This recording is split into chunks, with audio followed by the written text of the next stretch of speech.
مساء الفل، اهلا بيكم في قناة هاجر وليليا. يلا نعمل طاسة صدق اسكندراني عظمة قوي وبطعم مميز وطريقة سهلة جدا جدا.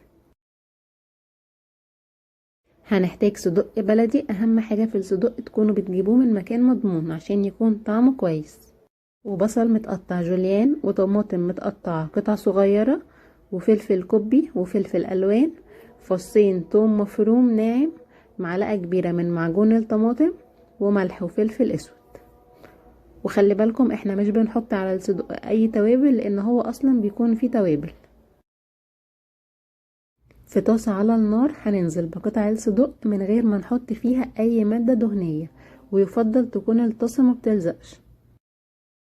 نقلب بقى الصدق كويس لحد ما يتشوح معانا زي ما انتوا شايفين كده. واحنا مش بنحط اي مادة دهنية واحنا بنشوح الصدق لان هو فيه نسبة دهون هتظهر معاكم في الطاسة وانتوا بتشوحوه. بعد كده هننزل بشرايح البصل ونقلبها مع الصدق كويس جدا لحد ما البصل يدبل. احنا عايزينه يدبل بس ما يغمقش معانا، يعني احنا مش بنحمره، يا دوب هيدبل بس شويه. بصوا ازاي بدأ ينزل دهون، ده اللي انا بقول لكم عليه. شايفين كده شكل البصل؟ هو ده اللي احنا عايزينه بالظبط. بعد ما البصل يدبل بالشكل ده هننزل عليه بفصين الثوم المفروم ونقلب لحد ما نشم ريحة الثوم. بعد كده هننزل عليه بالفلفل الكوبي والفلفل الالوان. لو مش متوفر عندكم فلفل الوان عادي مفيش مشكلة، اكتفوا بالفلفل الكوبي بس. ولو بتحبوا الحاجة سبايسي ممكن تزودوا فلفل احمر او اخضر يكون حامي. بعد كده هنزود عليهم قطع الطماطم ونقلب كله تاني كويس جدا مع بعض. بعد كده هننزل عليهم بالملح والفلفل الاسود ومعلقة معجون الطماطم.